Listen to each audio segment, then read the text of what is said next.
Oke, izin dulu Kak, saya perkenalan mungkin belum kenal. Saya juga nanti kenalan juga sama kayak kakak ini yang lain. Oke Kak, nama saya Saya Arditya paling ada di seperti sini. seperti di layar. Biasa saya biasa dipanggil Mhm. Ari, temannya Lafaris ini, teman kuliahnya. Oh. Iya, teman kuliahnya Nama Lafaris. panjangnya hari-hari. Iya. Kemarin saya sempat bikin story, ternyata di komen sama si Paris. Dia bilang Mhm. bagaimana kalau kita buat diskusi tentang RA Kartini. Kebetulan masih hangat-hangatnya kemarin Iya, eh, iya. kelahiran dari ibu kita Kartini. Oh. Oh iya. Mhm. Sebelumnya Kak, saya mau kenal dulu. Kalau Faris kan bosan nih saya lihat Kak gitu. Iya, 4 tahun saya sama-sama dia di kampus, sama-sama juga tidur. Maksudnya sama-sama tidur. Iya, Dibongkar-bongkar yang itu, bro. Kak Hera mungkin dulu, mungkin saya ingin kenal juga. Ya, terima kasih. Bukan kau Faris, Kak Hera. Saya Yes, kenalan Cid. dengan Kak Hera dulu. Aduh, kenalan gimana ya? Eh, Domisilinya di mana Kak? langsung Gitu. ya. Oh, begitu. Iya. Baik-baik. Ya, kawan-kawan, selamat malam. Terima kasih sudah diundang dan diajak. Saya Hera, lengkapnya Hera Yulita. Panggilan saja Hera. Domisili di Pontianak. Apalagi ya? Kegiatan sehari-hari bersiaran, lalu ya sudah, kebanyakan sih melamun sih saya. Nah, Lamunnya Suka Setiap hari berapa-apa berarti, bengong Kak. gitu. Bingung bengong saya baca kalau di buku. iya. Ya sudah itu ya. iya. Mm-mm. Lanjut dulu untuk Kak Dian. Kita dahulukan dulu perempuan Kak ya. Untuk kayaknya Dian belum kesambung suaranya deh. Oh belum. Iya, dia ada chat, katanya tak ada suara. Oh belum Bagaimana ini. ya? Iya kah? Join audio, Yan. Kalau begitu lanjut dulu Ada di ke sampingnya stop video. Iya, Apa sih tulisannya? coba join audio, Yan. kita lanjut ke Kak Fatul Karimul Khair. Saya nggak tahu nama panggilannya siapa ini Kak. Oh. Soalnya bisa benar semua sekali. dipanggil. Iya. Iya, Karimul bisa, Khair juga bisa. Iya Nama itu. kakekku. Ya jadi udah kedengaran Mbak Dian? Oke, udah. Nah, Oh, iya. sip. Jadi assalamualaikum warahmatullahi wabarakatuh. Waalaikumsalam warahmatullahi wabarakatuh. Perkenalkan semuanya, nama saya Fatul Karimul Khair. Sebenarnya di rumah biasa saya dipanggil Erik. Tidak tahu dari mananya Fatul Karimul Khair ini. Jadi beberapa bagian dari sosmed, bahkan email saya, atau ketika saya berkenalan ke orang lain, saya mengenalkan diri sebagai Erik Fatul. Supaya orang-orang di rumah, soalnya kalau kalian ke rumahku terus, kalian tanya, di mana rumahnya Fatul? Tidak ada yang tahu, kecuali rumahnya Erik. Kalau saya ke perantauan, ditanya, kenal Erik? Tidak ada yang kenal, cuma Fatul. Jadi saya pakai Erik Fatul, supaya kenal dua-duanya tuh. Jadi tahu gitu. Jadi, ya saya temannya juga Faris dari SMA, sama-sama sekarang lagi bikin di Taman Baca Kapua gitu. Ya saya sempat jalan-jalan ke sana kemarin Kak. Oh begitu? Kapan? Iya. Waktu kapan Faris? Bulan lalu dia. Bulan lalu ya, bulan lalu. Bulan lalu kayaknya. Berarti domisili di bawah ini Kak sekarang? Oh iya, saya lagi di Bobo ini, tapi saya dari Kalidupa, dari Barata Kalidupa saya ini, Ari. Oh siap. Ya. Oke, lanjut ke Kak Dian dulu. Iya. Perkenalan dulu Kak. Halo semuanya, salam kenal. Nama aku Dian. Aku kawan satu alma maternya Hera. Nah, hanya saja sekarang ini aku sedang sibuk ya, sok sibuk ya, bukan sibuk sih sebenarnya. Aku berprofesi sebagai guru honorer. Kebetulan aku juga guru sejarah, sama seperti Hera juga. Hera juga sejarah, cuman dia di RRI jadi host dia. Nah, dan tahu tulisan-tulisan Erik dan tulisan Faris itu ya dari Hera juga gitu. Dan aku menyukai tulisan-tulisan mereka. Ya, keren memang ini teman-teman. Saya mungkin belum baca Mbak, tulisannya terima Kak kasih, Erik, Mbak. tapi saya Iya, betul. percaya dengan Keren mereka. kualitas teman-teman yang di sana. Mbak, Kebetulan Ya kalau saya satu saya daerah dulu, dengan saya, iya Faris, saya iya, tidak Faris. perkenalan kah? Iya Gak Faris. usah lah. Kenalan, boleh. kenalan sudah. Perlu Silakan, Faris. Riz. Boleh Faris, boleh. Kau sudah Kari? Sudah tadi paling Sudah, Oh iya, pertama. harusnya sudah. Jadi, Oh iya. Oh iya, benar udah. Oh, iya. Saya memang ya terima kasih atas kesempatannya. Assalamualaikum warahmatullahi wabarakatuh. Nama saya Muhammad Faris Waalaikumsalam. Hidayat. Biasa dipanggil Faris. Kalau Mbak Dian satu alma mater dengan Hera, saya satu alma mater dengan Ari. Ari Dianur. Tapi satu SMA dengan Erik. Jadi ya, begitulah. Apanya? Circle-nya. Iya. Mungkin di kegiatan kali ini saya sebagai co-host utamanya Ari tuh. Pembicara utama Hera ini. Dan labelnya Enggak kan ya, bincang-bincang tidak ya. ringan. Iya. Iya. Bincang ringan loh ya, Riz. Kalau tidak siang live ini. Ya. Insya Allah bincang-bincang ringan. Tapi kalau lihat orang-orangnya, ya masih ringan lah. Iya dong, masih ringan lah. Kelas kami mah ringan. Iya. Oke Kak, Jangan jadi berat-berat. kenapa? Apa? Ada video kah yang katanya? Iya, sabar. Jadi ini Kak, pembahasan malam ini mungkin kita cerita-cerita sedikit saja tentang sosok R.A. Kartini yang masih hangat-hangatnya baru 2 hari yang lalu, hari kelahirannya. Saya sempat buat video dengan teman-teman yang saya kenal, teman-teman cewek sih kebanyakan, tapi tidak banyak, hanya sekitar 4-5 orang, terus ada satu cowok gitu. Boleh saya tampilkan dulu Kak Di, biar kita bahasnya nanti. Bukannya Faris lagi itu. Bukan saya. Aman. R.A. Kartini yang mana yang paling dikenal itu adalah kesetaraan gender atau emansipasi wanita. Jadi saya berangkat dari situ, lihat jawaban dari teman-teman.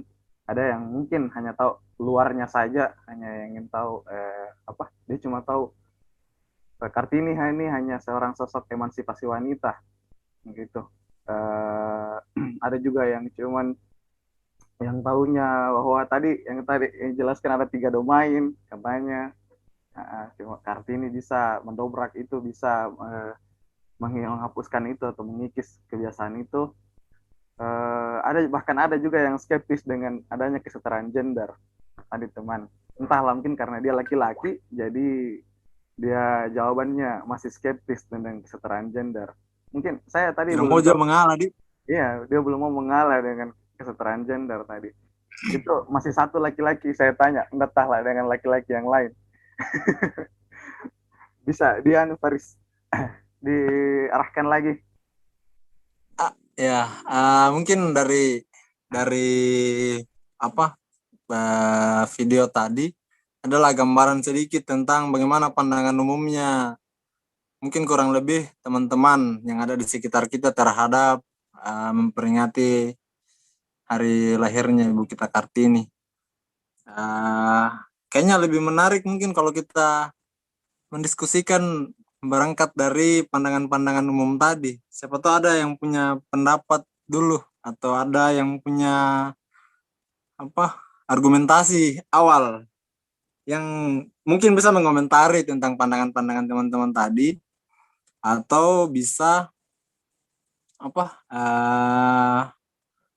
kalau ada pandangan lain atau ada yang mau coba diluruskan begitu ya. Mungkin bukan diluruskan ya, karena pandangan subjektifnya orang-orang tuh. Dari mau dulu. Erik Fatul. Coba tuh. Oh, jangan dulu Erik Tidak, terakhir. kalau saya Tidak, kalau tidak saya betul. begini, Sudah betul. Betul. Tidak. Erik. tidak. Dari Erik terakhir Sebenarnya aja nggak? itu Iya. Erik terakhir Tidak aja perlu nggak? diganti sepertinya Faris. Terakhir Iya, terakhir. sebenarnya itu yang perlu duluan itu. Kalau Supaya bukan lebih Ari Faris dulu yang bebas mengajak kita berdiskusi kita dengar dulu bagaimana suaranya Kak Hera pandangannya mereka terhadap tentang Faris sama Ari Kartini. terhadap video itu begitu ya. Kan Ya. mereka memberikan kita apa namanya satu insight baru ya dari video, dari bahan itu gitu. Nah, pandangannya Faris Iya. dengan Ari ini bagaimana? Seperti itu dulu kayaknya lah. Ya, boleh. Kalau dari Ari dulu lah. Tuan Ya. rumah bagaimana? Boleh. Oke, saya mungkin lebih banyak saya berharap nanti lebih banyak dari teman-teman ini. Saya kulit-kulitnya saja. Kalau saya melihat dari video tadi, sudah saya sampaikan tadi bahwa memang ternyata di sekitar saya saja ini itu kebetulan tadi itu adalah orang-orang yang saya kenal. Ya, ada yang sejurusan, ada yang junior, ada yang senior, ada yang jurusan lain juga. Bahwa Eva Kartini ini hanya dikenal sebagai seorang emansipasi wanita yang coba membawakan bahwa pendidikan itu penting untuk seorang perempuan juga, coba mendobrak, coba meluruskan bahwa pendidikan sangat penting untuk bagi wanita, bahwa perempuan juga berhak mendapatkan hak-haknya. Tadi disinggung dari video itu bahwa Era Kartini dijodohkan. Sebenarnya tidak salah dengan dijodohkan. Korban? Coba kedengaran? Kedengaran. Oke, saya kira hilang. Oke. Sebenarnya tidak Sibuk. salah dengan Menyimak. sebenarnya tidak salah dengan dijodohkan, cuman tidak salah juga ketika perempuan bisa memilih dengan pilihannya sendiri, menikah dengan pilihannya sendiri. Jadi kalau menurut saya dari video itu, ya memang masih banyak dari kita yang tidak mengetahui bahwa sejarah banyak ternyata yang dilakukan oleh sosok Era Kartini ini sampai dia menjadi pahlawan nasional. Bahwa saya juga tidak sempat memasukkan videonya, ada video juga di HP, saya belum sempat masukkan. Itu saya tanyakan kenapa bisa Era Kartini jadi pahlawan nasional. Saya kira kalau jadi pahlawan nasional itu harus ada organisasi minimal yang mengusung supaya bisa jadi pahlawan nasional. Mereka tidak ada yang tahu. Nah, jadi sebenarnya memang orang-orang di luar sana itu, terutamanya perempuan, saya hanya tahu Era Kartini hanya seorang emansipasi wanita yang hanya mengusahakan kesetaraan gender.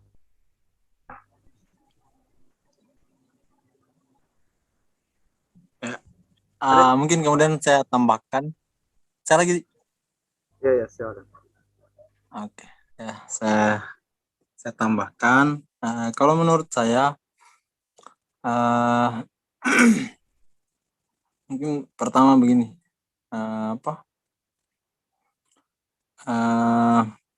Memperingati Hari Kartini sebenarnya agak samar-samar juga kalau mau kita samakan dengan kampanye feminisme. Kalau saya lebih senang memperingati Hari Kartini dalam arti meneladani apa perjuangan beliau dibanding dengan mengampanyekan feminisme. Maksudnya pada tanggal 21 tuh, walaupun mungkin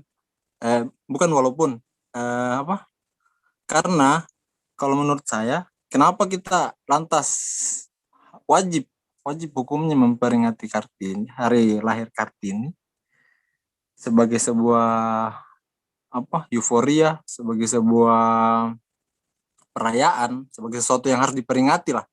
Kenapa? Karena apa yang coba Kartini perjuangkan pada saat itu, pada tahun seperti itu, pada zamannya dia, apa yang coba dia perjuangkan? Mendobrak kebiasaan yang terjadi di sekitar. mendobrak kultur budaya apa namanya ningrat yang ada yang melekat pada keluarganya Kartini. Saya rasa lebih dalam nilainya ketika kita memaknai itu dalam rangka nanti ke depannya dipandang sebagai bahwa ternyata tidak bisa kita pandang sebelah mata perempuan gitu ya. Tidak bisa kita yang tentukan, tidak bisa kita hanya mengacu pada nilai-nilai moral yang sudah ada sebelumnya dan tidak mempertimbangkan apa sebenarnya keinginannya dari subjek, dari masing-masing individu. Yang paling puas kemarin saya dengar penjelasannya kalau tentang kesetaraan gender. Kalau saya lebih senang dengar penjelasannya Habib Jafar yang bilang kalau bagaimana kalau kita pandang kesetaraan gender ini sebagai kesamaan dalam penghambaan, kesetaraan dalam penghambaan. Kalau yang seperti itu kan jatuhnya kita tidak akan memandang, ya istilahnya memandang sebelah mata. Kalau misalkan kita mengacu pada budaya patriarki, kan perempuan dianggap sebagai subordinat, titik kedua, sebagai yang dibawanya pengambil keputusan lah gitu. Tidak sejajar, ada perbedaan posisi. Nah, tapi kalau kita pandang sebagai kesetaraan dalam penghambaan, dengan seperti yang diucapkan dalam video tadi tuh, ada yang bilang kalau yang sebenarnya sama, setara di mata agama, hanya ada perbedaan tugas yang dilaksanakan. Ada tupoksi yang memang bagiannya perempuan, ada juga tupoksi yang memang bagiannya laki-laki. Yang itu tidak bisa dicampur baurkan.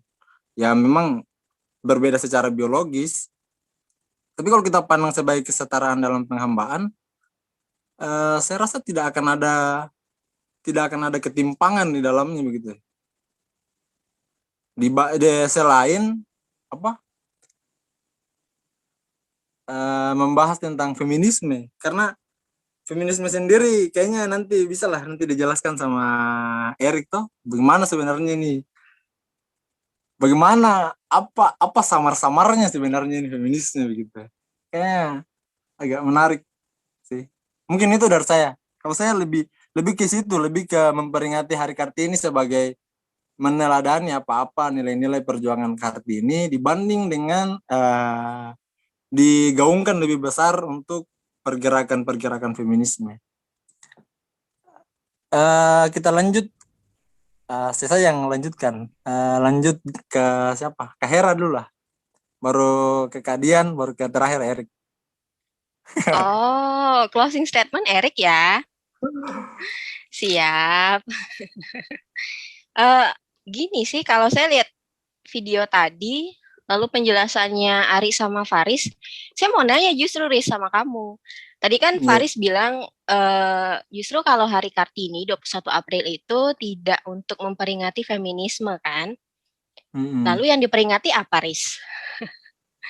Lalu apa yang diperingati? Itu yang pertama. Belum dong, sabar. Okay. Iya kan? Nah, lalu tadi juga sempat ada yang pertanyaan Ari, mengapa akhirnya Kartini ya yang diperingati begitu? Di antara banyak pahlawan-pahlawan perempuan yang lain kan? Kenapa akhirnya Hari Kartini yang diperingati sampai hari ini begitu? Spesialnya apa? Ini sebenarnya diskusi klasik, Riz. Maksudnya gini, semua serba mempertanyakan, terutama kalau teman-teman lagi diskusi, pasti muncul pertanyaan seperti itu begitu. Nah, kalau saya isengnya jawabnya gini. Ini jawaban iseng saya ya. Semoga teman-teman nanti sanggah saja kalau tidak sepakat gitu.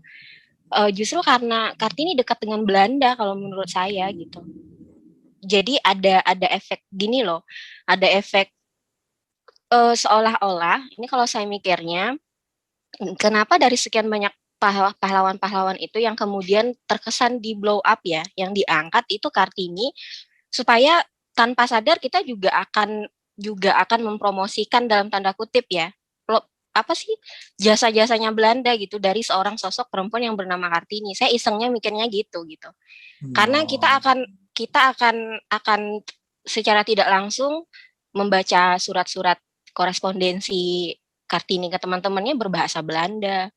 Lalu kita juga akan secara tidak sadar akan berpikiran, oh ternyata Belanda ada jasanya untuk pergerakan perempuan secara tidak langsung kan, tapi melalui sosok Kartini. Kenapa bukan akhirnya yang dipilih Cut Nyak-Dien yang dari Aceh atau yang pahlawan-pahlawan perempuan yang lainnya begitu? Karena mereka bertentangan, maksudnya melawan secara langsung. Kalau saya mikirnya isengnya gitu. Oh, jangan-jangan berarti saya secara tidak langsung mengkampanyekan jasa Belanda terhadap pendidikan perempuan di Indonesia melalui Kartini. Saya isengnya mikirnya gitu. Kenapa akhirnya sosok Kartini ya yang hari ini begitu. Jadi balik lagi ke pernyataan Faris, benar sebenarnya kita tidak harus tidak harus terlalu yang menggaung-gaungkan Kartini yang oh ini sosok begini. Tapi kalau saya ambil sisi cerdasnya Kartini, dia bergeraknya lewat tulisan kan, dia bergeraknya lewat pemikiran, dan itu jangka panjang. Kalau menurut saya seperti itu. Kita hanya bisa membayangkan Cut Nyak-Dien berperang begitu. Hanya cukup sebatas itu. Tapi kita tidak bisa merangkai ini lagi kan secara sekarang kalau tulisan kan panjang ya gitu. Kalau saya berpikirnya seperti itu. Oh, berarti saya bisa ngikuti jejaknya Kartini ini melalui tulisan karena panjang ceritanya begitu. Sampai kapanpun masih bisa diperbincangkan. Kalau seandainya Kartini tidak menulis surat-surat itu, mungkin kita tidak akan berkumpul malam ini. Kalau menurut saya sih seperti itu. Gitu sih. Pertanyaannya ya, Res ya. Jadi apa yang kita perbincangkan kalau tidak emansipasi? Gitu loh. Thank you. Oke. Halo. Ada suara Merik. Sejawab dulu mungkin pertanyaannya Kak Hera. Kalau saya atau Kak, bukan emansipasinya, lebih ke feminismenya sih sebenarnya. Karena akhir-akhir ini kan arah perjuangannya feminisme mulai banyak tercampur aduk, apalagi dengan adanya diskusi-diskusi feminisme tentang LGBT dan lain-lain. Mungkin beberapa fenomena yang saya lihat, makanya secara keseluruhan saya tidak terlalu concern sampai ke mendukung gerakan feminisme ketika memperingati 21 April. Saya lebih ke meneladani yang kayak tadi yang kita bilang, yang ke apa sebenarnya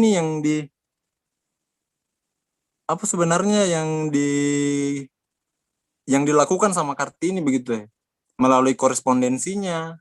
Saya juga tertarik dengan alasan kenapa Pram dia harus membuat buku Panggil Saja Kartini dengan mengambil surat-surat korespondensi Kartini dengan teman yang di Belanda itu. Kayak ada mungkin pesan tersendirinya kenapa harus melalui surat begitu. Kenapa tidak diceritakan saja bagaimana proses surat menyuratnya, kenapa dia harus meletakkan itu suratnya di dalam buku itu. Mungkin sebelum lanjut berdiskusi dengan Kak Hera, kita dengar dulu lagi pandangannya Erik teman-teman sudah yang bisa lain. dengar kah? Katanya Erik gak bisa dengar itu. Sudah kedengaran Kak Erik? Kayaknya belum ya, dia belum respon. Cek. Erik?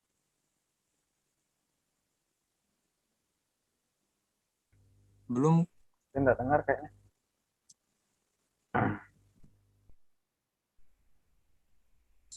Bisa di-post Kak Erik? Belum kedengaran? Coba masuk ulang.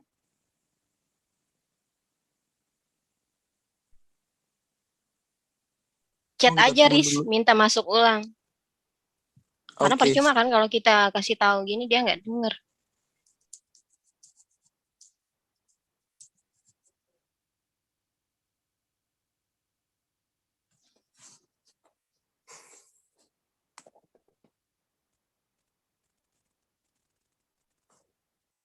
Kita tunggu Erik dulu.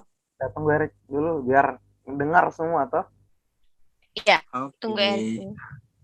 Iya. Tadi jawabannya Kak Hera, yang jawaban isengnya kayaknya bukan iseng itu. Ya, saya pernah baca di suatu tulisan tentang itu Kak. Karena, iya kan? Ada tulisan yang mengatakan bahwa Belanda memanfaatkan sosok R.A. Kartini sebagai politik, sebagai kebutuhan politik dari Belanda. Balas budi. Iya. Karena pada saat itu lagi diperbincangkan di Belanda apa jeleknya sistem tanam paksa. Jadi Belanda coba memperlihatkan bahwa Sisi kami yang kami positifnya. sisi positifnya kami menjajah Indonesia ini, kami juga berhasil untuk membuat satu gerakan pendidikan untuk Indonesia. Dia memperlihatkan juga ke Inggris pada saat itu. Saya pernah baca itu juga, Kak. Kayaknya bukan jawaban iseng itu. Tapi nanti dengar suara Dian lagi ya. Dian kan guru kan. Mungkin bacaannya jauh lebih ini. Jangan mendadak sakit kepala, Ibu. Karena saya mikirnya gitu sih. Saya bersepakat dengan yang itu lebih. Ini agak buat sakit kepala sih kalau ditanya banyak tidaknya bacaan. Mana Erik ini? Sekarang belum masuk. Coba. Oh. Ya, kita lanjut ke Kadian dulu. Oke. Sebenarnya sudah hampir dilibas semua ya. Jadi kalau saya mungkin tidak akan berbicara banyak tentang sejarahnya lagi karena sepertinya kalian juga udah terjun langsung diskusi sama pakarnya toh. Jadi memang kalau aku juga bersepakat dengan apa yang Hera katakan bahwa dengan satu sisi seperti dua sisi mata pisau R.A. Kartini ini toh satu sisi menyadarkan bahwa memang keteladanannya itu tadi, aku memakai bahasanya Faris, keteladanannya itu tadi patut memang kita sebagai perempuan-perempuan di zaman sekarang itu ya perjuangkanlah seperti itu. Akan tetapi yang kontradiksinya itu adalah memang kita tidak bisa memungkiri bahwa kedekatan Kartini dengan pihak kolonial. Nah, dalam penulisan sejarah itu kan ada historiografi dibagi lagi beberapa tingkatan, adanya historiografi tradisional, historiografi kolonial, historiografi modern, ya, historiografi Indonesia. Dan kalau dari banyak-banyak ya kalau katakanlah di tingkat SMA, dan kebetulan karena aku mengajar di tingkat SMA, itu kebanyakan adalah memakai sumber dari historiografi kolonial. Nah, kalau sudah historiografi kolonial ini atau penulisan sejarah, ya artinya di sini Belanda ataupun pihak kolonial lain, termasuk Inggris kah, itu sudah banyak mencampurkan atau sudah menggunakan diksi-diksi yang ditujukan untuk kepentingan mereka sendiri. Jadi tidak benar-benar murni, dan kebanyakan dalam penulisan sejarah itu pun memang bisa jadi itu adalah ternyata orang ketiga yang datanya mereka dapatkan dari pekerja-pekerja Belanda yang bekerja misalnya di Pontianak atau di Sulawesi. Mereka dapatkan itu datanya, mereka bawa ke Belanda, kemudian penulisnya ternyata ada di Belanda. Jadi tidak secara langsung. Nah, kalau sudah seperti itu bisa saja bahasanya bisa dipolitisasi sesuai dengan kebutuhan dari pemerintah koloni, seperti itu. Nah, balik lagi tentang feminisme. Kalau feminisme sendiri sebenarnya itu ada seorang filsuf Prancis juga ya, yang memang ternyata dari beliau lah tercetusnya feminisme ini. Makanya agak kontradiksi juga. Betul kata Faris, kalau sebenarnya yang banyak timpang itu sendiri kan sekarang ini adalah gerakan feminisme. Ini terlihat seperti kabur-kabur. Kemudian para kaum yang tadi LGBT menyuarakan hak mereka dengan dalil mereka memperjuangkan feminisme, itu diantaranya kan LGBT ada lesbian, gay dan sebagainya. Jadi mereka memperjuangkan itu. Nah, mungkin itu juga yang membuat akhirnya secara ibaratnya pergerakan ya secara pergerakan ini harus arahnya kemana. Kompasnya aja tidak punya sumbu yang tetap berputar-putar. Kalau kita kan biasa kalau nengok kompas utara, selatan, barat, timur sudah pasti toh. Nah kalau mereka itu feminisme juga kayak gitu. Kompasnya berputar-putar tanpa kita tahu ini arahnya ini kemana. Nah seperti itu. Tapi lagi-lagi kalau kita melihat dari keteladanan Kartini yang bisa kita ambil adalah ya bahwa perempuan mempunyai hak yang tidak perlulah dibeda-bedakan antara laki-laki dan perempuan, dan semuanya juga berhak untuk maju dari segi apapun. Dan memang ya saya pikir itulah, karena sudah dilibas juga sama yang lain. Saya hanya menambahkan segitu aja. Oke, kita lanjut ke selanjutnya ke Erik. Ya sebelumnya tadi apa kira-kira yang saya lewatkan ya? Tidak ada yang dilewatkan, Kayak bro. panjang tadi pembahasan itu. Betulan tadi Iya. pas saya sudah kirim, Her tadi bicara itu sempat terpotong. Saya khawatir ini jangan sampai saya salah ngomong ini. Tidak. Oke, Bisa aja, saya Bos. coba ya. Bisa. Oke. Jadi bismillahirrahmanirrahim. Assalamualaikum warahmatullahi wabarakatuh. Jadi sebenarnya sebelum memulai bicara tentang tema ini, ketika Faris juga bilang tuh, ayo kita diskusi feminis. Sebenarnya ada sebagian besar dari diri saya itu kayak saya cuma ingin mendengar sebenarnya gitu. Hanya karena apa ya? Saya bukan expert, saya tidak terlalu expert di bagian ini. Terus kemudian hal lainnya juga adalah saya merasa seperti yang dibilang Kak Dian tadi itu, feminis ini agaknya kabur begitu, dan meskipun sering berdiskusi dengan teman-teman di Unhas masa itu tentang bagaimana pergerakan ini, saya selalu membuat apa ya, di dalam diri saya itu selalu ada semacam apa ya, semacam bayangan atau semacam lelucon untuk diri saya sendiri sebenarnya. Ini mungkin bisa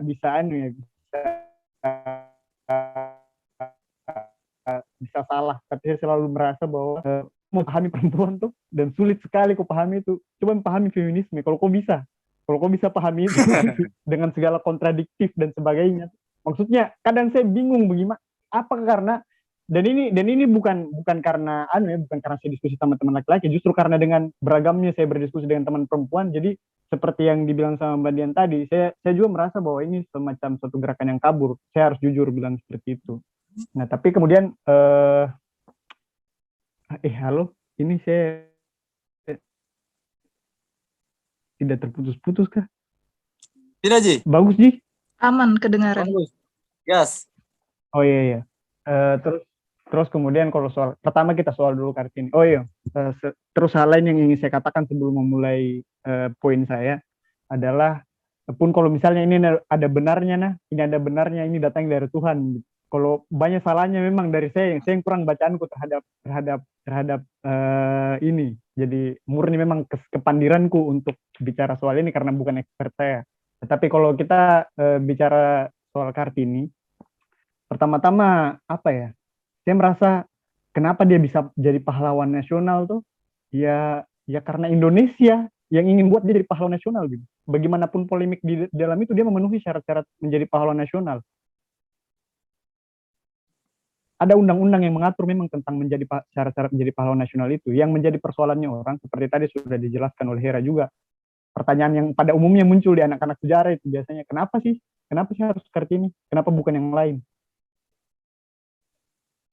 Ya jawabannya bisa saja sesimpel bahwa karena yang dibutuhkan untuk menjadi figur adalah orang-orang yang kayak Kartini begitu, untuk mendukung agenda-agenda pembangunan. Ketika misalnya Kartini ditetapkan sebagai pahlawan, ada sosok yang mau diangkat tuh untuk bahwa kita harus seperti ini, seperti itu. Jadi pengangkatan seseorang menjadi pahlawan nasional itu, kalau menurut saya, tidak pernah bisa lepas dari aspek-aspek politis, di mana pahlawan nasional itu diangkat pada masa pahlawan nasional itu ditetapkan sebagai suatu pada masa seorang tokoh ditetapkan sebagai pahlawan nasional. Nah, itu kapan kita bisa cari sendiri nanti, kapan penetapannya Kartini itu. Nah, terus kemudian juga apa ya, hal lain yang di seputar Kartini juga, di satu sisi apapun kritik kita tentang Kartini, kalau menurut saya ya, dia tuh termasuk atau bisa bisa masuk ke dalam kategori orang-orang yang bisa membaca keadaan zaman pada masa itu. Dia mau bergerak kemana zaman ini, dia yang bisa baca itu ke konteks kenapa Belanda bisa punya banyak banyak banyak imbas atau banyak apa ya, dia keterlibatan dalam, ya karena memang pada masa itu Belanda lagi dukung politik etis. Dia ingin menerapkan satu sistem di mana dia ingin menunjukkan tuh bahwa bahwa kita ini loh ingin berterima kasih kepada Hindia karena sudah memberikan kita kekayaan. Karena itu kita buat ada 3 program yang teman-teman tahu gitu, ada irigasi, ada migrasi, dipindah-pindahin orang khususnya ke Sumatera Timur jadi pekerja kebun di sana. Terus kemudian juga ada pendidikan. Ini aspek yang paling penting. Abad 20 masa-masa lahirnya Kartini, Tirto Adi Suryo yang ada di Bumi Manusia itu masa-masa pendidikan itu lagi digalakkan gitu di masyarakat Hindia Belanda. Dan yang paling penting juga adalah pada masa itu yang paling ditentang itu kampanye militer yang paling ditentang sama masyarakat pada umumnya, mungkin kita bisa temukan di Bumi Manusia juga, adalah pasifikasi yang dilancarkan untuk menaklukkan Aceh, Bali, Bugis, dan juga beberapa wilayah lain, termasuk disebarnya Cortes Verklaring itu atau perjanjian-perjanjian pendek supaya masyarakat tunduk kepada satu sistem. Nah, itu darah semua. Tapi apa yang selain itu yang membuat citra negara kolonial itu bahwa dia sebagai suatu negara yang bertanggung jawab adalah pendidikan. Dan itu yang ditangkap oleh Kartini begitu. Toh pada akhirnya meskipun dia dijanjikan beasiswa, dia kasih beasiswa itu untuk Haji Agus Salim. Nah, kenapa maksud saya melihat bahwa sebenarnya tidak menjadi suatu persoalan juga dia menjadi pahlawan nasional. Dia punya syarat-syarat itu. Bahkan pada beberapa kasus, ada beberapa pahlawan nasional yang sebenarnya perlawanannya terhadap Belanda itu sangat pragmatis dan tidak punya semangat perlawanan untuk negara atau apa, tidak ada.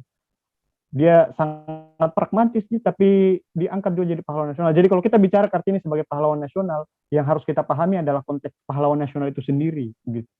Yang mungkin teman-teman atau orang-orang sering permasalahkan antara lain adalah kenapa dia menjadi simbol. Kenapa dia menjadi simbol? Kenapa bukan Laksamana Malahayati yang bisa berkelahi dengan Cornelis de Houtman sampai dia meninggal? Kenapa bukan Cut Nyak Dien dan sebagainya? Ya karena citra perempuan yang ingin dibentuk adalah untuk menjadi Kartini. Sekolah, terus kemudian menikah, seperti itu. Kalau saya memandangnya seperti itu, dan saya sebenarnya cenderung juga agak antara sepakat dan tidak sepakat dengan pandangannya Faris tadi bilang bahwa kita lebih baik memisahkan Kartini atau dari feminisme misalnya. Pada satu sisi saya sepakat karena kalau kita lihat Kartini secara objektif di konteks zaman itu ya, memang kita harus ini. Saya sendiri sebagai laki-laki tuh, saya kadang pikir di zaman ini kita harus seperti apa di zaman ini begitu, supaya kita bisa punya signifikansi misalnya semacam Kartini pada masa dia baca zamannya tuh, bahwa zaman ini zamannya dulu dia bilang sudah budaya Jawa sudah tidak lagi relevan, kita harus berikan kesempatan kepada perempuan karena kalau dengan itu dia bisa banyak membawa perubahan kepada masyarakat. Nah, kalau dibawa di zaman ini, apa yang harus kita lakukan sekarang ini? Generasi yang sekarang, siapa tokoh yang harus, apakah misalnya seperti Ezra, dia ingin bikin pemetaan misalnya, atau dia ingin ada orang bikin mobil listrik, atau apakah begitu? Orang-orang semacam itu nanti yang akan dicatat dalam sejarah. Untuk penulisan sejarah konvensional biasanya tokoh dan sebagainya. Pasti fokusnya ke orang-orang seperti itu.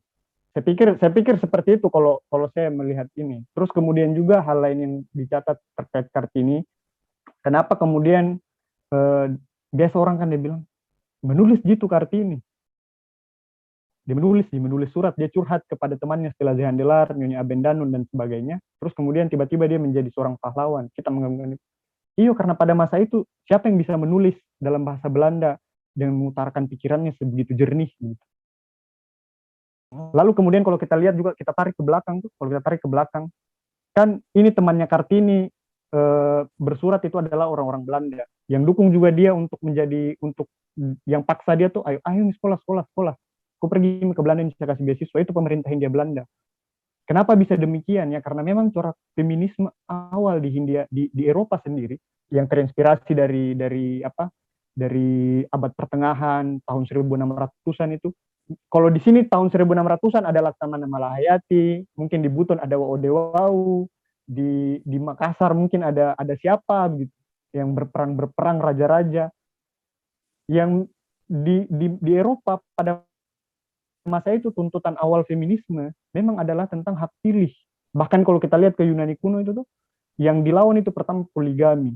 Ada drama, saya lupa dramanya siapa itu. Dia memang melawan poligami. Terus kemudian kalau corak yang lebih baru di abad pertengahan itu menuntut hak pilih, menuntut pendidikan yang setara kepada perempuan. Dan itu baru bisa dituntut lebih besar, lebih luas nanti di tahun-tahun 1840-an, 1850-an di Eropa dan Amerika. Dan di Amerika. Dan itu terbawa begitu, sampai semangat itu yang terbawa ke dalam benaknya pemerintah Hindia Belanda untuk kemudian dia setting bagaimana ini supaya Kartini menjadi percontohan pendidikan perempuan untuk menyukseskan program politik etis tadi itu.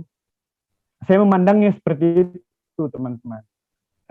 Terus kemudian menanggapi soal feminisme, ya seperti yang saya bilang tadi, feminisme bagi saya cenderung kita melihat feminisme itu sebagai satu entitas yang tidak jelas, yang entitas yang sebenarnya seolah-olah jelas dan tidak jelas, ada ambivalensi di situ, seolah-olah jelas dan tidak jelas, karena kita tahu feminisme tentang perempuan, tapi apa sih yang dia inginkan?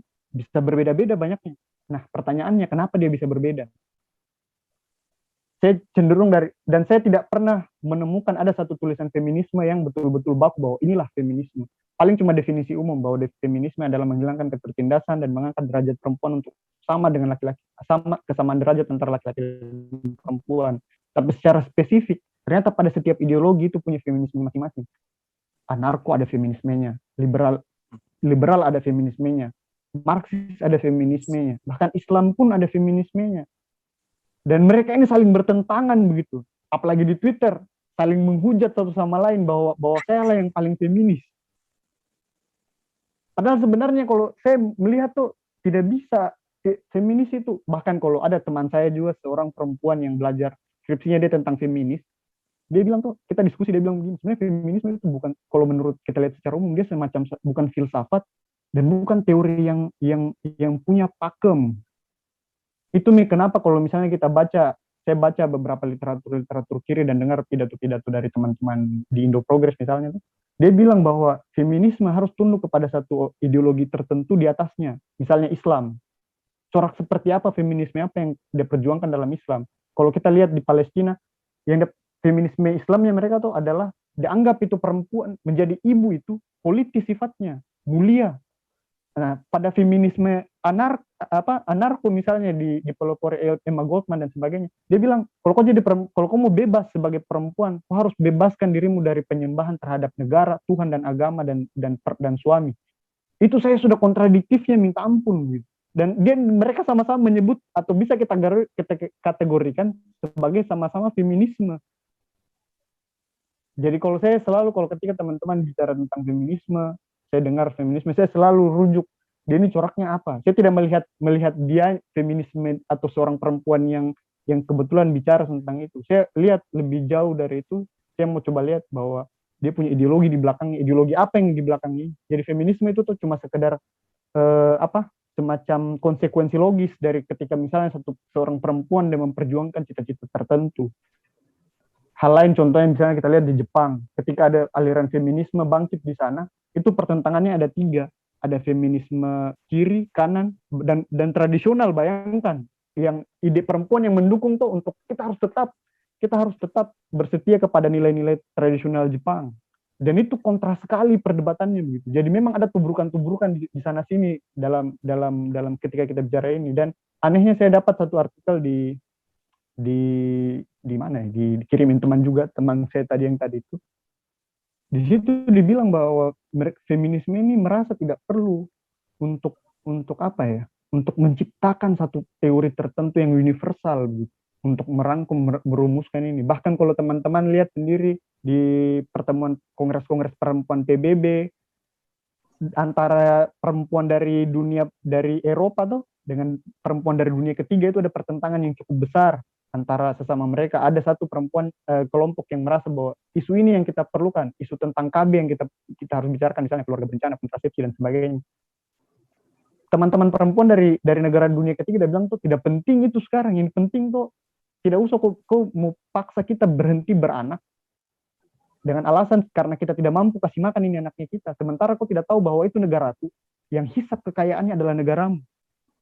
Pemikiran semacam itu sebenarnya sudah tendensinya itu sudah marxis sekali. Dan karena kebetulan itu perempuan yang menyuarakannya, maka dia bisa kita kategorikan sebagai feminis marxis gitu.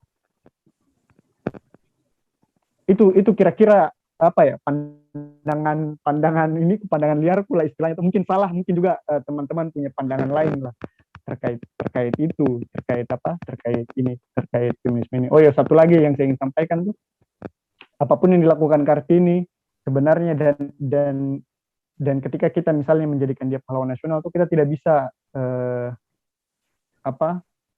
menjustifikasi atau menjatuhkan penilaian moral atas atas apa yang dilakukan di zamannya. Coba mi kalau misalnya kau bayangkan kita kesalahan kecilnya kita ini, mungkin statusnya kita di Twitter, di Facebook tuh begitu mulia, caption kita di Instagram bagus sekali, tapi kesalahan kecilnya kita di dunia tuh akan dinilai sama orang. Misalnya itu kebetulan diingat oleh seabad kemudian, kita akan dijustifikasi secara moral bahwa bla bla bla.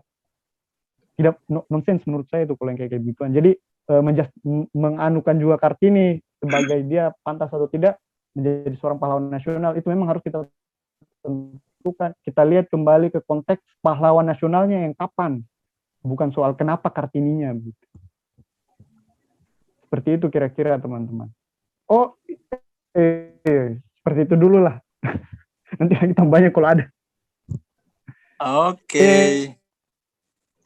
Kayaknya menarik. Sorry kalau terlalu berapi-api. Tidak aja bro, santai, bincang-bincang ringan. Bincang-bincang ringan. Yoi. Haus kan nih. minum dulu. Jadi feminisme itu sosialisme utopis lah ya. Feminisme itu sosialis utopis. Bahkan ini Mbak Dian, bahkan menurut saya kan ini sosialis. Bisa juga dia kita kategorikan sebagai seorang liberalis. Ada feminisme liberal yang bertentangan dengan agenda sosialis gitu. Itu kenapa selalu tuntutan dasar feminisme itu memang hak suara, pendidikan. Nanti kemudian imbas dari pendidikan ini dan hak suara ini yang kemudian memungkinkan mereka membentuk gerakan-gerakan intelektual yang nanti membaku menjadi suatu organisasi dan pada akhirnya kebanyakan mendompleng kepada partai-partai. Kalau di contoh-contoh di negara lain. Bahkan kalau di Palestina tadi itu contoh kasusnya, ideologinya itu duluan nasionalisme duluan, perjuangan terhadap negara. Nah, menentukan peran perempuan kita harus bagaimana, itu baru terpecah antara feminisme sekuler dan feminisme Islamis. Islamis mengikuti ideologinya Hamas dan Ikhwanul Muslimin, kalau nasionalisme mengikuti yang organisasi pembebasan PLO, Palestina Liberasi Organisasi. Jadi memang ada kalau saya melihatnya feminisme itu ada ideologi dulu di atasnya, baru coraknya. Dia cuma salah satu corak-corak saja dari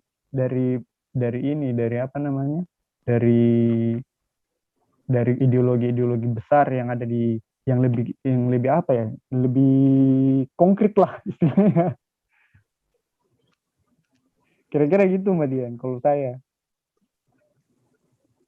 Setuju, Kalau setuju.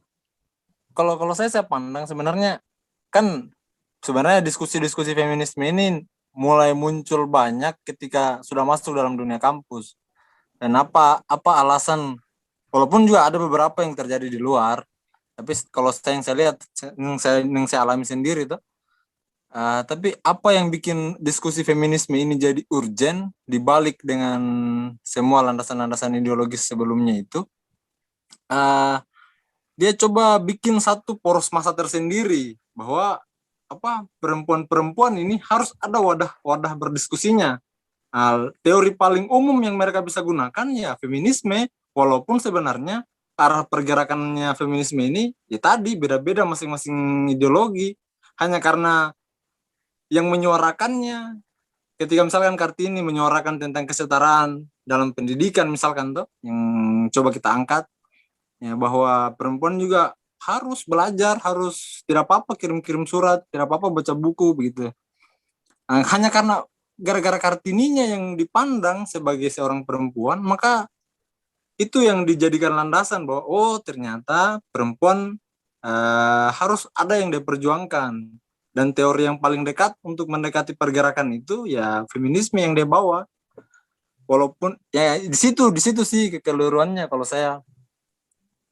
Dia coba pakai pendekatan gender untuk bikin sebuah poros kekuatan baru untuk menjustifikasi kelompok diskusinya mereka begitu, maksudnya bahwa untuk menjustifikasi kelompok diskusinya. Tidak salah untuk bikin kelompok baru diskusi sama perempuan, tapi ya kayak tadi banyak kemudian poros-poros feminisme nantinya yang bisa jadi mungkin berlawanan dengan hati nuraninya sendiri ketika sudah masuk dalam pergerakan realnya. Ada beberapa poin sih kayaknya. Bagaimana kau menurut Mari? Kalau saya kayaknya ada beberapa poin yang cukup menarik. Yang pertama yang tadi yang coba dibahasakan sama Kak Hera sama Kak Dian terkait alasannya Soekarno lagi. Apa? Kartini. Alasannya Kartini diangkat jadi pahlawan nasional. Jauhnya Soekarno di Kartini. Alasannya dijadikan pahlawan nasional. Sama-sama ada huruf K sama R-nya. Tulang kata. Oh iya. Siap. Ada itu tadi. Yang kedua kayaknya kita sudah sama-sama sepakat deh dari argumentasinya Erik, Dian juga tentang feminisme yang abu-abu. Ya tidak menolak secara langsung, hanya ada batas-batas yang jelas lah yang coba kita garis bawahi pada diskusi kali ini. Kalau yang Erik kayaknya yang saya mau tanggapi itu Erik, apakah mungkin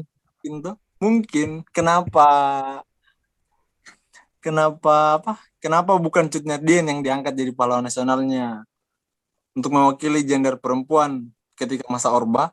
Mungkin Orba masih sensitif, bukan mungkin sih, memang pada dasarnya sensitif sama yang namanya perlawanan berarti. Makanya yang diangkat Kartini. Kalau Kartini kan dia ya disuruh belajar kan tidak sepeda guna untuk pembangunan. Ya, dia tidak secara langsung melawan berkonfrontasi dengan kekuasaan begitu. Kalau kayak Cut Nurdin nanti perempuan atau kayak istrinya Kapiten Patimura nanti jiwa-jiwa pemberontakan dari kaum perempuan tambah meningkat begitu. Malah jadi nanti ada wadahnya pembelajaran belajar jadi pemanah begitu. jadi mungkin seperti itu deh, karena ya pada masa Orba banyak yang mempengaruhi alasan kenapa kemudian Kartini dipilih lah pada saat itu konteksnya. Ada kayaknya pertanyaannya Kak Hera sama Kak Wari. Nika? Apalagi saya lagi Pak. Iya, Erik. Ari. Oh, Erik saja sudah. Saya belum buka sesi pertanyaan untuk Erik ini. Saya kira saya Pak. tapi tadi saya tarik dengan itu, dengan feminisme yang Islam saja punya ideologi feminisme sendiri. Saya juga pernah baca bahwa banyak yang mempertentangkan antara Islam dan feminisme.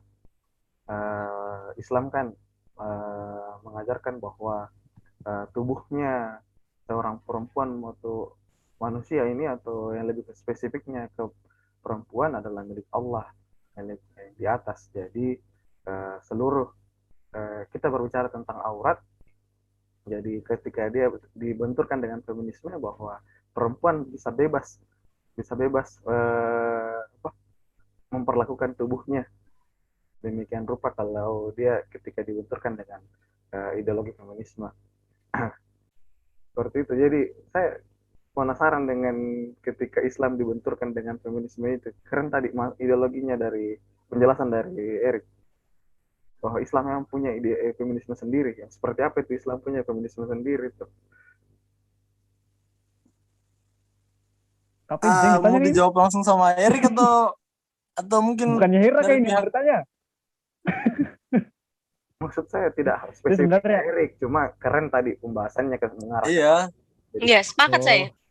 Iya. Tanya ke Ya, Erik lah, kan silakan, dia Erik. statement. Erik yang punya Siapa tahu statement Kak Hera dong. Kak Hera ada Kamu- pandangan Tidak, lainnya begitu. tidak. Tidak, Hera tadi lebih fokus kepada Iya kan ya. sejarahnya. Kan? Kenapa Kartini toh, ya kan? Walaupun sebenarnya harusnya konteksnya pahlawan nasionalnya itu, bukan kepada sosok si Kartininya itu. Dan yang harus kembali lagi harus kita garis bawahi adalah keteladanannya itu tadi. Cuman memang tadi saya juga nyimak benar kalau Erik tadi emang juga ada nyinggung soal feminisme. Ya, saya juga nangkap sama. Apa kita kayaknya pernah juga saya mendengar kayak gitu, perihal itu apa ya, Islam dibenturkan dengan konsep feminisme gitu. Mungkin yang dimaksudkan dengan wanitanya bercadar, pakai gamis, mungkin seperti itu secara physically gitu ya. Atau mungkin ada kategori lain gitu. Saya pernah, cuman agak samar-samar. Mungkin Erik bisa memberikan gambaran Apa ya? kepada kita-kita. Aduh bahaya nih. Sebenarnya saya ingin Hati-hati, sekali kata bro. Hera ini yang ini. Jadi apa ya? Sebenarnya kalau menurut saya itu sebenarnya kenapa kemudian Islam dipertentangkan dengan feminisme misalnya. Bahkan ketika saya tetap posisi berdiri bahwa Islam pun punya feminismenya sendiri. Tapi kenapa kemudian ada orang yang mempertentangkan feminisme dengan Islam? Saya pikir itulah salah satu apa ya, mungkin poin negatif atau nilai-nilai yang tidak baik dari permainan negara dengan mengangkat ini menjadi pahlawan nasional ya. Maksud saya bukan cuma Kartini, pada hampir semua pahlawan nasional itu pasti berpolemik, ada polemiknya, termasuk yang dari Buton baru-baru ini. Gimana Faris? Gimana Kari? Jadi apa ya, kalau soal Kartini sendiri saya melihatnya begini.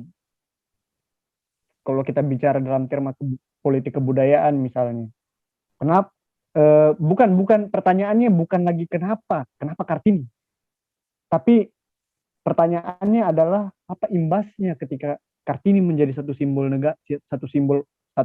gerakan feminisme atau simbol perempuan di Indonesia. Apa imbasnya? Imbas pertama yang paling nampak. Gimana itu kira-kira kalau yang pembangunan? Salah satunya yang di rencana pembangunan itu ya, yang iya. perempuan disuruh belajar kan.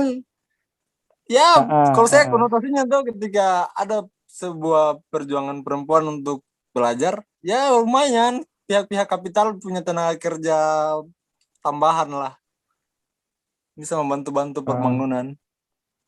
Iya, nah terus kemudian juga imbas lainnya adalah adanya kecenderungan kepada kesalahan berpikir dengan melihat kita semua ini tuh jadi Jawa gitu. Saya tidak sentimen sama Jawa, tapi maksudnya ketika menempatkan Kartini sebagai seorang pahlawan, sebagai simbol bahwa Hari Perempuan se-Indonesia, kita cenderung melihat semuanya kayak Jawa. Ketika Kartini misalnya Kartini apa yang dia tantang? Nilai-nilai adat tradisionalnya. ada tradisional Jawa yang sebenarnya pada masa itu sudah hancur. Jawa itu rusak betul-betul tatanannya itu setelah perang Diponegoro. Udah setengah mati tuh, apa namanya, udah banyak wilayah-wilayah yang apa ya, dia sebenarnya bukan bahkan sebenarnya sebelum Diponegoro deh, setelah Gianti kali dibagi itu 4 di apa, di Jogja, Solo, dan